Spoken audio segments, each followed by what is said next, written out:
Hi everyone, मैं ब्रिजेश। तो आज की इस क्लास में हम लोग 27 मार्च को जो एग्ज़ाम हुआ था फर्स्ट शिफ्ट में जितने भी क्वेश्चन पूछे गए थे उसी सब सारे क्वेश्चन को हम लोग इस क्लास में डिस्कस करेंगे।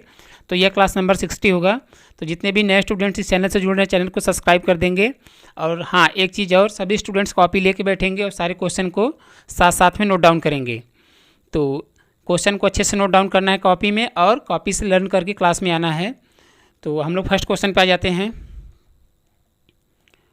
फर्स्ट क्वेश्चन क्या दिया इसमें, हम लोग पहले क्वेश्चन को अच्छे से देखेंगे उसके बाद हम लोग आंसर पे आएंगे। तो फर्स्ट क्वेश्चन क्या दिया इसमें, VoIP स्टैंड फॉर, मतलब VoIP का फुल फॉर्म नेम क्या है। ए ऑप्शन दिया है voice order internet protocol, B option दिया है वॉइस ओवर इंटरनेट प्रोटोकॉल। तो VoIP का फुल फॉर्म नेम क्या हो जाएगा, voice over internet protocol is the right answer. इसका ये फुल फॉर्म नेम है। तो क्या हो जाएगा students, full form name VoIP का वॉइस ओवर इंटरनेट प्रोटोकॉल, ये इसका फुल फॉर्म नेम है। तो अच्छे से कॉपी में आप नोट डाउन करेंगे सभी स्टूडेंट्स फुल फॉर्म को। अब हम लोग क्वेश्चन नंबर 2 पे आते हैं। तो क्वेश्चन नंबर 2 क्या दिया इसको भी हम लोग देखते हैं अच्छे से। क्वेश्चन नंबर 2 दिया, लिब्रे ऑफिस इम्प्रेस में टेक्स्ट बॉक्स के लिए शॉर्टकट की क्या है। अब हम लोग इसमें जो लिब्रे ऑफिस इम्प्रेस है इसके बारे में थोड़ा जानेंगे, उसके बाद हम लोग आंसर पे आएंगे। तो लिब्रे ऑफिस एक ओपन सोर्स सॉफ्टवेयर है जिसको आप गूगल क्रोम के माध्यम से आसानी से डाउनलोड करके उसको इंस्टॉल करके इजीली चला सकते हैं। यह फ्री सॉफ्टवेयर है। तो इसमें 5 सॉफ्टवेयर पाए जाते हैं बट 3 सॉफ्टवेयर पढ़ना होता है। फर्स्ट होता है लिब्रे ऑफिस राइटर, सेकेंड होता है लिब्रे ऑफिस कैल्क और थर्ड होता है लिब्रे ऑफिस इम्प्रेस। तो इम्प्रेस सॉफ्टवेयर कैसा सॉफ्टवेयर है, ये पावर पॉइंट सॉफ्टवेयर का कॉपी किया गया है। सेम जो पावर पॉइंट में वर्क किए जाते हैं वही इम्प्रेस में भी किए जाते हैं। और राइटर MS वर्ड का कॉपी किया गया है और कैल्क एक्सेल का कॉपी किया गया है। तब इसमें पूछा क्या है, लिब्रे ऑफिस इम्प्रेस में टेक्स्ट बॉक्स के लिए शॉर्टकट की क्या है। तो टेक्स्ट बॉक्स मतलब जैसे आप पेज पर कुछ लिख दिए हैं और अलग से कुछ आप लिखना चाहते हैं तो आप उस केस में टेक्स्ट बॉक्स इंसर्ट करेंगे ऑप्शन के माध्यम से। बट इसमें शॉर्टकट की पूछा है तो शॉर्टकट की कैसे इंसर्ट करेंगे, कौन से की के माध्यम से। तो इसमें आप इंसर्ट करेंगे F2 की के माध्यम से। जैसे आप F2 बटन प्रेस करेंगे उसमें टेक्स्ट बॉक्स इंसर्ट हो जाएगा, तो आप अलग से कुछ इसमें लिख सकते हैं। तो राइट आंसर इसका क्या हो जाएगा स्टूडेंट्स, B, यानी F2 फंक्शन की इज़ द राइट आंसर। और कैल्क में भी F2 की का क्या यूज़ है। कैल्क में जैसे आप कोई वैल्यूज़ टाइप कर रहे हैं या कोई फार्मूला टाइप कर रहे हैं, उसमें कुछ एडिट करना है तो उस केस में आप F2 की का यूज़ कर सकते हैं। और एक्सेल में भी सेल को आप एडिट कर सकते हैं। तो F2 की का हर एक सॉफ्टवेयर में अलग अलग यूज़ है। इम्प्रेस में पूछे तो आप टेक्स्ट बॉक्स बताएंगे, कैल्क में पूछे तो आप बताएंगे सेल एडिट, और एक्सेल में पूछे तब पर भी आप सेल एडिट बताएंगे। तो F2 की के माध्यम से इस टाइप के हम लोग ऑप्शन को अप्लाई कर सकते हैं। तो राइट आंसर इसका क्या हो जाएगा, F2 की फंक्शन इज राइट आंसर। अब हम लोग क्वेश्चन नंबर नेक्स्ट पे आते हैं, यानी 3 पर। क्वेश्चन नंबर 3 क्या दिया उसको हम लोग अच्छे से देखते हैं। तो सभी स्टूडेंट्स कॉपी में अच्छे सारे क्वेश्चन को नोट डाउन करेंगे। क्वेश्चन नंबर 3 दिया, नेट बैंकिंग से न्यू मतलब नई चेक बुक बना सकते हैं। तो नेट बैंकिंग होता क्या है, पहले इसके बारे में थोड़ा सा आप लोग जान लीजिए, उसके बाद हम लोग आंसर पे आएंगे। तो एग्ज़ाम में 10 से 15 क्वेश्चन ट्रू फॉल्स रहते हैं और 10 से 15 क्वेश्चन फुल फॉर्म रहते हैं। तो जो भी इंपॉर्टेंट फुल फॉर्म्स रहेंगे और ट्रू फॉल्स से रिलेटेड क्वेश्चन रहेंगे तो हम लोग इस क्लास में उसको लेके चलेंगे। वापस क्वेश्चन को रीड कर रहे अच्छे से देखिएगा। नेट बैंकिंग से न्यू चेक बुक बना सकते हैं। तो नेट बैंकिंग होता क्या है, नेट बैंकिंग एक इलेक्ट्रॉनिक बैंकिंग होता है। वो हर एक बैंक अवेलेबल कराता है हर एक अपने अकाउंट होल्डर को। तो चेक बुक जैसे हम लोग ऑफलाइन मोड में बैंक से जाके लेते हैं, वैसे नेट बैंकिंग के माध्यम से भी इशू कर सकते हैं। तो आप नेट बैंकिंग के माध्यम से चेक बुक को इशू कर सकते हैं। तो राइट आंसर क्या हो जाएगा, true is the right answer. तो नेट बैंकिंग के माध्यम से चेक बुक को इशू कर सकते हैं। तो राइट आंसर क्या हो जाएगा स्टूडेंट्स, ट्रू। अब हम लोग क्वेश्चन नंबर नेक्स्ट पे आते हैं, यानी 4 पे। क्वेश्चन नंबर 4 क्या दिया है इसमें देखते हैं हम लोग। इनमें से कौन सा प्रिंटर टोनर यूज़ करता है किसी कॉपी को प्रिंट करने के लिए। अब प्रिंटर क्या होता है इसके बारे में हम लोग जानेंगे, उसके बाद हम लोग आंसर पे आएंगे। प्रिंटर एक आउटपुट डिवाइस है जिसमें प्रिंटर 2 टाइप्स के होते हैं, एक ब्लैक एंड वाइट होता है, एक कलरफुल होता है।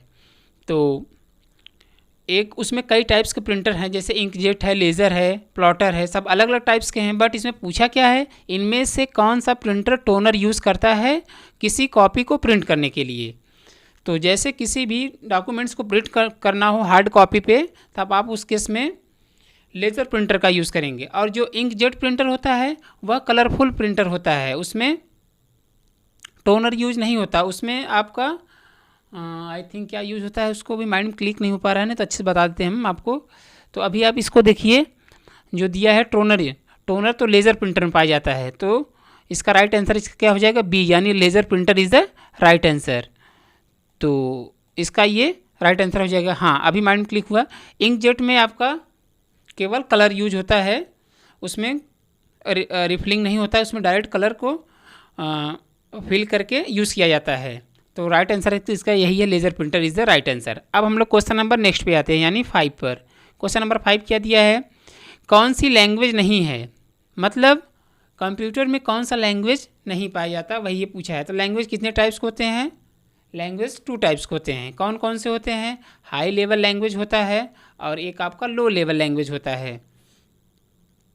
तो इसमें यही पूछा है कि कौन सी लैंग्वेज नहीं है, तो मतलब कौन सी नहीं, तो मीडियम कोई लैंग्वेज नहीं होता, तो यही इसका राइट आंसर हो जाएगा। राइट आंसर इसका क्या हो जाएगा, medium level language is the right answer. और होता क्या क्या है, एक हाई लेवल लैंग्वेज होता है, एक लो लेवल लैंग्वेज होता है। हाई लेवल लैंग्वेज में क्या क्या आता है, जैसे जावा, कोबोल, C++, ये सारे आपके हाई लेवल लैंग्वेज में आते हैं, जो कि हम बगल में मेंशन कर दिए, आप देख सकते हैं, जावा, कोबोल, C++। तो लैंग्वेज में आप जब पूछा जाएगा तो 2 टाइप्स का लैंग्वेज बताएंगे, एक हाई लेवल, एक आपका लो लेवल लैंग्वेज होता है। तो अब हम लोग क्वेश्चन नंबर नेक्स्ट पे आते हैं, यानी 6 पे। क्वेश्चन नंबर 6 क्या दिया इसमें 1 नीबल कितने बिट्स का होता है। तो फर्स्ट ऑप्शन दिया है 2 बिट्स, सेकेंड ऑप्शन दिया 4 बिट्स। तो 1 नीबल कितने बिट्स के बराबर होता है, यह आपके 1 नीबल 4 बिट्स के बराबर होता है। तो राइट आंसर इसका क्या हो जाएगा, 4 bits is the right answer. तो 1 नीबल कितने बिट्स के बराबर होता है, 4 बिट्स के बराबर। और नीचे मेंशन कुछ किए हैं ब्रैकेट में, अच्छे से आप देख सकते हैं सभी स्टूडेंट्स। फर्स्ट दिया 1 बिट्स बराबर 8 बिट्स होते हैं, सॉरी 1 बाइट्स बराबर 8 बिट्स होते हैं, और 1 बाइट्स बराबर 2 नीबल्स होते हैं। जब पूछा जाए 1 नीबल कितने बिट्स के बराबर है, तो आप बताएंगे 4 बिट्स के बराबर है, तो इसका ये राइट आंसर हो जाएगा। अब हम लोग क्वेश्चन नंबर नेक्स्ट पे आते हैं, यानी 7 पे। क्वेश्चन नंबर 7 क्या दिया है, क्वेश्चन नंबर 7 दिया है लिनक्स बूट लोडर निम्नलिखित में से कौन सा है। तो लिनक्स क्या है, लिनक्स एक आपका ऑपरेटिंग सिस्टम है, जिसके माध्यम से हम लोग किसी भी सॉफ्टवेयर को ऑपरेट करते हैं। तो इसमें पूछा है लिनक्स में बूट लोडर क्या होता है। तो लिनक्स में बूट लोडर को लीलो कहते हैं, तो बूट लोडर को लिनक्स में लीलो कहते हैं। तो राइट आंसर जैसे क्या हो जाएगा स्टूडेंट्स, बी, यानी लीलो इज़ द राइट आंसर। और उबुंटू जो है ये एक ऑपरेटिंग सिस्टम है, अभी ये नया आया है। जैसे एग्जांपल हम लोग का विंडोज़ 7, विंडोज़ 8, विंडोज़ 10, विंडोज़ 11, तो ये भी ऑपरेटिंग सिस्टम है। और अभी रिसेंट में आया है उबुंटू, तो ये आपका ऑपरेटिंग सिस्टम हो जाएगा। और लिनक्स में बूट लोडर ये लीलो को बोलते हैं। तो राइट आंसर इसका क्या हो जाएगा, लीलो इज़ द राइट आंसर। अब हम लोग क्वेश्चन नंबर नेक्स्ट पे आते हैं, यानी 8 पे। क्वेश्चन नंबर 8 क्या दिया, इसको हम लोग देख लेते हैं अच्छे से। क्वेश्चन नंबर 8 दिया निम्नलिखित में से कौन सी कंपनी पेटीएम ई वॉलेट, मतलब इलेक्ट्रॉनिक वॉलेट ऐप से जुड़ी है, मतलब इलेक्ट्रॉनिक वॉलेट ऐप से कनेक्ट हुआ है। तो पेटीएम इलेक्ट्रॉनिक वॉलेट से कौन से ऐप से कनेक्ट हुआ है, तो ये आपका फर्स्ट ऑप्शन दिया है स्नैपडील, सेकंड ऑप्शन दिया है 197 कम्युनिकेशन। तो ये किससे जुड़ा है, आई थिंक हाँ 197 से जुड़ा है। तो राइट आंसर है इसका क्या हो जाएगा स्टूडेंट्स, बी, यानी 197 communication is the right answer. तो ई वॉलेट जो पेटीएम है इलेक्ट्रॉनिक वॉलेट, यह आपका ये 197 कम्युनिकेशन ऐप से जुड़ा हुआ है। तो राइट आंसर इसका क्या हो जाएगा, बी। अब हम लोग क्वेश्चन नंबर नेक्स्ट पे आते हैं, यानी 9 पे। तो क्वेश्चन नंबर 9 क्या दिया, इसको भी हम लोग देख लेते हैं। सभी स्टूडेंट्स कॉपी में अच्छे सारे क्वेश्चन को नोट डाउन करते रहेंगे। तो जिस भी क्वेश्चन में डाउट रहेगा वो कमेंट सेक्शन में आप उसका रिप्लाई कर सकते हैं। क्वेश्चन नंबर 9 क्या दिया, गूगल क्रोम में बुक मार्क्स की शॉर्टकट की क्या है। अब हम लोग पहले बुक मार्क्स जानेंगे, उसके बाद हम लोग आंसर पे आएंगे। अब बुक मार्क्स होता क्या है, जैसे आप गूगल पे कोई वेब पेज ओपन कर दिए हैं, उसको आप रीड कर रहे हैं और कुछ टाइम के लिए आपको दूसरा कोई वर्क करना है या कुछ टाइम के लिए आपको कुछ सिस्टम को छोड़ना है, तो आप जितना रीड किए हैं आप उसमें उसको पॉइंट आउट कर सकते हैं बुक मार्क्स के माध्यम से। तो बुक मार्क्स के माध्यम से जब आप पॉइंट आउट कर देंगे, फिर जब दोबारा पढ़ने जाएंगे तो वहीं से आपको ये पता चल जाएगा कि हाँ यही हम लोग अभी उसको रीड करके छोड़े हुए हैं, तब उसी केस में ये यूज़ किया जाता है। अब इसमें पूछा क्या है कि बुक मार्क्स की शॉर्टकट की क्या होगी। तो जैसे देखिए बुक मार्क्स 2 टाइप्स के होते हैं, एक सिंगल होता है एक मल्टीपल। जैसे 5 पेज आप इंसर्ट किए हैं और हर एक पेज पे आपको अप्लाई करना है बुक मार्क्स, तब आप उस केस में Ctrl+Shift+D का यूज़ करेंगे। और जैसे एक ही पेज इंसर्ट किए हैं तब आप उस केस में केवल Ctrl+D का यूज़ करेंगे। तो सिंगल पेज के लिए Ctrl+D यूज़ किया जाता है और मल्टीपल पेज के लिए Ctrl+Shift+D यूज़ किया जाता है, किसी भी वेब पेज को पढ़ने के लिए जब बुक मार्क्स अप्लाई करना हो तो। अब इसमें पूछा क्या है, वापस इसको एक बार रीड करें अच्छे से देखिएगा। गूगल क्रोम में बुक मार्क्स की शॉर्टकट की क्या है। अब इसमें मल्टीपल सिंगल नहीं पूछा है, जब ऐसे ना पूछे तब आप उस केस में सिंगल पर ही जाएंगे। तो राइट आंसर इसका क्या हो जाएगा, Ctrl+D is the right answer. तो Ctrl+D की के माध्यम से आप सिंगल पेज पर बुक मार्क्स कर सकते हैं। और मल्टीपल जब पूछे तब आप उस केस में Ctrl+Shift+D की का यूज़ करेंगे। अब हम लोग क्वेश्चन नंबर नेक्स्ट पे आते हैं, यानी 10 पे। तो क्वेश्चन नंबर 10 पे आने से पहले एक छोटी सी रिक्वेस्ट है सभी स्टूडेंट से, चाहे वो ऑफलाइन बैच वाले स्टूडेंट्स हो या ऑनलाइन बैच वाले स्टूडेंट्स हों, तो अभी तक चैनल को सब्सक्राइब नहीं किए तो सब्सक्राइब कर दें और अपने दोस्तों के साथ इस क्लास के लिंक को शेयर कर दें थोड़ा। और अपने इतना देखो कंटेंट्स बनाने में थोड़ा सा टाइम लगता है यार, तो आप लोग का भी फर्ज इतना बनता है कि जितने आपके घर में जितने भी फ़ोन हैं सभी फ़ोन से आप सब्सक्राइब कर दीजिएगा और आप अपने दोस्तों से भी सब्सक्राइब करवा दीजिएगा। तो अभी हम लोग 600+ होने वाले हैं, तो थोड़ा से आप लोग कोशिश करिए सब्सक्राइब करवाने की। अब हम लोग क्वेश्चन नंबर 10 पे आते हैं। क्वेश्चन नंबर 10 क्या दिया इसमें, क्वेश्चन नंबर 10 दिया लिब्रे ऑफिस राइटर में टेबल इंसर्ट करने की शॉर्टकट की क्या है। अब फिर वापस वही लिब्रे ऑफिस पूछा है, फिर वापस एक बार स्टार्ट में हम बता देते हैं लिब्रे ऑफिस के बारे में। लिब्रे ऑफिस एक ओपन सोर्स सॉफ्टवेयर है, यह गूगल क्रोम के माध्यम से आप इजीली डाउनलोड करके उसको इंस्टॉल कर सकते हैं। यह एक फ्री सॉफ्टवेयर है, इसमें कोई भी फीस पे नहीं किया जाता, इसको डायरेक्ट आप डाउनलोड करके इंस्टॉल कर सकते हैं। यह कंप्यूटर के 64 बिट और 32 बिट पर दोनों पर ये इजीली इंस्टॉल हो जाएगा। तो ये सारी चीज़ इसके बारे में था। वापस इस क्वेश्चन को रीड कर रहे हैं, देखिएगा। लिब्रे ऑफिस राइटर में टेबल इंसर्ट करने की शॉर्टकट की क्या है। तो टेबल इंसर्ट करने की शॉर्टकट की क्या हो जाएगा, तो टेबल होता क्या है पहले इसके बारे में हम लोग जान लेंगे। तो टेबल आपका हो जाता है रो एंड कॉलम से जो बन के मतलब मिलकर बनते हैं उसे टेबल कहते हैं। तो रो एंड कॉलम से जितने भी लाइंस मिलकर बनते हैं उसी को टेबल कहते हैं। अब इसमें पूछा टेबल को इंसर्ट करने की शॉर्टकट की क्या है, तो आप तो ऑप्शन से इंसर्ट कर सकते हैं, बट इसमें की पूछा है तो की का क्या हो जाएगा, इसमें Ctrl+F12 होता है। तो राइट आंसर इसका क्या हो जाएगा, बी, यानी Ctrl+F12 फंक्शन की इज़ द राइट आंसर। तो आप Ctrl+F12 फंक्शन की के माध्यम से टेबल इंसर्ट कर सकते हैं। अब हम लोग क्वेश्चन नंबर नेक्स्ट पे आते हैं, यानी 11 पे। क्वेश्चन नंबर 11 क्या दिया, अच्छे से इसको भी हम लोग देखते हैं। तो क्वेश्चन नंबर 11 क्या दिया, हाँ, पॉकेट वॉलेट किस बैंक ने स्टार्ट किया है।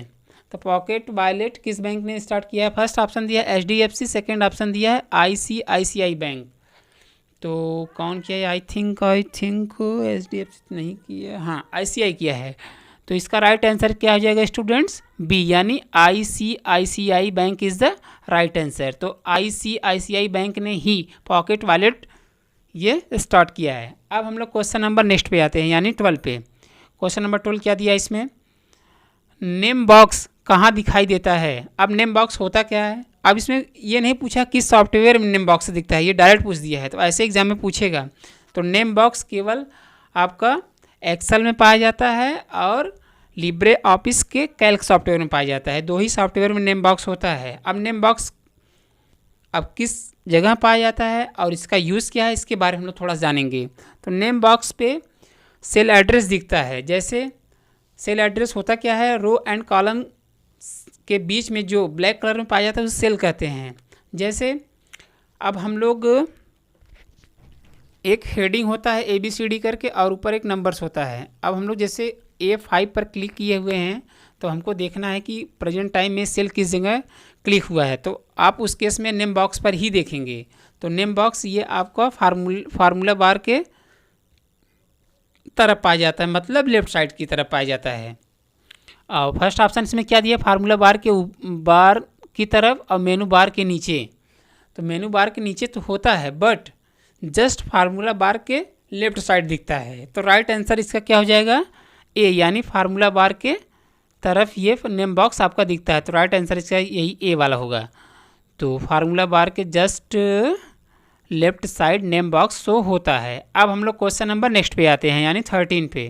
क्वेश्चन नंबर 13 क्या दिया है, आप लिब्रे ऑफिस राइटर में विंडो मेन्यू के नए विंडो सब मेन्यू का उपयोग करके वर्तमान दस्तावेज यानी डॉक्यूमेंट्स के लिए एक नई विंडो खोल सकते हैं। मतलब कहने का क्या मतलब इसका है, लिब्रे ऑफिस राइटर में विंडो मेन्यू मतलब जैसे आप सबसे पहले आप लिब्रे ऑफिस ओपन किए, अब उसमें जब आप फाइल मेन्यू में गए और उसके बाद उस फाइल ऑप्शन जैसे हम लोग गए तो उसमें आता है लेटर, उसके बाद डॉक्यूमेंट्स, उसके बाद फैक्स, ये सब जो उसके उस ऑप्शन के अंदर आते हैं। जैसे फाइल पर हम लोग क्लिक किए, उसके बाद न्यू ऑप्शन गए, उस न्यू ऑप्शन में जो ऑप्शन मिलते हैं उसको सब मेन्यू बोलते हैं। तब उसमें पूछा है, वही पूछा है कि सब मेन्यू के अंतर्गत न्यू विंडो को ओपन कर सकते हैं, तो कर सकते हैं। तो इसका राइट आंसर क्या हो जाएगा, ट्रू, यानी ए। तो सब मेन्यू के माध्यम से न्यू विंडोज़ को ओपन कर सकते हैं। तो राइट आंसर इसका क्या हो जाएगा student, true is the right answer. अब हम लोग क्वेश्चन नंबर नेक्स्ट पे आते हैं, यानी 14 पे। क्वेश्चन नंबर 14 क्या दिया है, CSS स्टैंड फॉर, मतलब CSS का फुल फॉर्म नेम क्या है। तो हम बोले थे ना कि एग्ज़ाम में 10 से 15 क्वेश्चन फुल फॉर्म से रिलेटेड और ट्रू फॉल्स से रिलेटेड आते हैं। तो जो इंपॉर्टेंट फुल फॉर्म्स रहते हैं उसी सब क्वेश्चन को हम लोग इस क्लास में कवर करते जाएंगे। वापस क्वेश्चन को रीड करें अच्छे से देखिएगा। CSS का फुल फॉर्म नेम क्या है। फर्स्ट ऑप्शन दिया है cascading seat style, B option दिया है कैस्केडिंग स्टाइल सीट। बस क्वेश्चन थोड़ा सा घुमा दिया है, तो अच्छे से आंसर थोड़ा सा घुमा दिया, तो अच्छे से देखिएगा। तो राइट आंसर इसका होता है कैस्केडिंग स्टाइल सीट। तो CSS का ये फुल फॉर्म नेम होता है। तो राइट आंसर इसका क्या आप लोग लगाएंगे, टिक करेंगे students, cascading style seat is the right answer. तो आप लोग सीट स्टाइल नहीं करेंगे, आप लोग स्टाइल सीट करेंगे एग्ज़ाम में। तो अच्छे से आप अपने कॉपी में नोट डाउन करके इसको लर्न करके जाइएगा। अब हम लोग क्वेश्चन नंबर नेक्स्ट पे आते हैं, यानी 15 पे। क्वेश्चन नंबर 15 क्या दिया है, इसमें क्वेश्चन नंबर 15 दिया मार्जिन टेक्स्ट और पेपर के किनारों के बीच की दूरी है। मतलब कहने का क्या मतलब है क्वेश्चन का। अब मार्जिन होता क्या है, जैसे आप कोई भी डॉक्यूमेंट्स किसी भी सॉफ्टवेयर में जब आप बनाएंगे तो सबसे पहले आप पेज सेटअप करेंगे। पेज सेटअप में होता क्या, फॉर एग्जांपल जैसे आप क्वेश्चन पेपर बना रहे हैं या टेस्ट पेपर बना रहे हैं या आप रिज्यूम बना रहे हैं, तो आपको उसको हार्ड कॉपी प्रिंट करना होगा। तो हार्ड कॉपी पे प्रिंट करने के लिए सबसे पहले मार्जिन को सेट किया जाता है। फॉर एग्जांपल जैसे आपको नॉर्मल लेटर वेटर बनाना है तो आप उस केस में 0.5 का यूज़ कर सकते हैं, और पेपर साइज आप A4 रख सकते हैं। तो जब ये सारी चीज़ें आप जब सेट कर देंगे तो यह एक एक्चुअल लाइन में डॉक्यूमेंट्स प्रिंट होगा। तो यही ये पूछा है कि मार्जिन टेक्स्ट और पेपर के किनारों के बीच की दूरी मार्जिन के माध्यम से इक्वल रहता है, तो रहता है जब आप पे सेटअप कर देंगे। तो राइट आंसर इसका क्या हो जाएगा, ए, यानी true is the right answer. अब हम लोग क्वेश्चन नंबर नेक्स्ट पे आते हैं, यानी 16 पे। क्वेश्चन नंबर 16 क्या दिया है, वेब कैमरा के रूप में काम कर सकता है। मतलब अब वेब कैमरा होता क्या है, जैसे हम लैपटॉप में आप देखे होंगे जो उसमें कैमरा पाया जाता है लैपटॉप में, उसी को वेब कैमरा कहते हैं। तो इसमें पूछा है वेब कैमरा के रूप में काम करता है, मतलब जो वेब कैमरा होता है वह किस टाइप का मीडिया है, ऐसा कहने का क्वेश्चन का मतलब है, बट थोड़ा सा घुमा दिया है। तो यह एक आपका इनपुट मीडिया है। तो वेब कैमरा जितने भी लैपटॉप में पाए जाते हैं उसको इनपुट मीडिया कहते हैं। तो राइट आंसर इसका क्या हो जाएगा स्टूडेंट्स, बी, यानी input media is the right answer. अब हम लोग क्वेश्चन नंबर नेक्स्ट पे आते हैं, यानी 17 पर। क्वेश्चन नंबर 17 क्या दिया है, निम्नलिखित में से कौन सा ई शासन मतलब इलेक्ट्रॉनिक शासन का एक घटक नहीं है। फर्स्ट ऑप्शन दिया फाइनेंशियल, सेकंड ऑप्शन दिया है सर्विस कंपोनेंट्स, पॉलिटिकल कंपोनेंट्स और टेक्नोलॉजिकल कंपोनेंट्स। इसमें पूछा क्या, निम्नलिखित में से कौन सा ई शासन का एक घटक नहीं है, मतलब कौन सा ऐसा ई शासन के अंतर्गत नहीं आता। तो आप आपका इस आसन के अंतर्गत आई थिंक क्या होता है, फाइनेंशियल सर्विस, ठीक है, हाँ, फाइनेंशियल कंपोनेंट्स जो होते हैं वो इस आसन के अंतर्गत नहीं आते हैं। तो राइट आंसर इसका क्या हो जाएगा, ए, यानी financial component is the right answer. और इस आसन के अंतर्गत क्या क्या आता है इसको भी आप देख सकते हैं, सेकंड ऑप्शन में हम मेंशन कर दिए, इसको आप अच्छे से नोट डाउन करेंगे। सर्विस कंपोनेंट्स ये आपका इस आसन के अंतर्गत आता है। पॉलिटिकल कंपोनेंट्स ये भी आपका इस आसन के अंतर्गत आते हैं। उसके बाद टेक्नोलॉजिकल कंपोनेंट्स ये भी आपका इस आसन के अंतर्गत आता है। तो ये जो सेकेंड ऑप्शन में दिए हैं इसको, ये सब इस आसन के अंतर्गत होते हैं, इसको अच्छे से आप अपने कॉपी में नोट डाउन करेंगे। और फाइनेंशियल कंपोनेंट्स नहीं होते हैं। तो राइट आंसर इसका यही है, financial component is the right answer. अब हम लोग क्वेश्चन नंबर नेक्स्ट पे आते हैं, यानी 18 पे। क्वेश्चन नंबर 18 क्या दिया है, क्वेश्चन नंबर 18 दिया है IIoT स्टैंड फॉर, मतलब IIoT का फुल फॉर्म नेम क्या है। फर्स्ट ऑप्शन दिया internet of things, B option दिया इंडस्ट्रियल IoT। तो IIoT का फुल फॉर्म नेम क्या हो जाएगा स्टूडेंट्स, आपका हो जाता है इंडस्ट्रियल IoT होगा, हाँ यही है। तो IIoT का फुल फॉर्म नेम क्या हो जाएगा, industrial IoT is the right answer, यानी बी। तो इसका ये राइट आंसर है। और जो फर्स्ट ए वाले ऑप्शन में दिया है इंटरनेट ऑफ थिंग्स, ये होता क्या है, जैसे अब के जो इलेक्ट्रॉनिक्स पार्ट कंपोनेंट्स आ रहे हैं, जैसे फ़ैन और आपका AC, और जैसे इलेक्ट्रॉनिक जो बल्ब अब डिजिटल टाइप्स के आ गए हैं, इसमें जो रिमोट्स के माध्यम से जितने भी कंट्रोल्स होते हैं वह इंटरनेट ऑफ थिंग्स पे चलते हैं। मतलब आप इंटरनेट ऑफ थिंग्स के माध्यम से आप उस डिवाइस को अपने रिमोट के माध्यम से कनेक्ट करके यूज़ कर सकते हैं। तो ये इंटरनेट ऑफ थिंग्स हो गया। और IIoT का फुल फॉर्म नेम क्या हो जाएगा, industrial IoT is the right answer. अब हम लोग क्वेश्चन नंबर नेक्स्ट पे आते हैं, यानी 19 पे।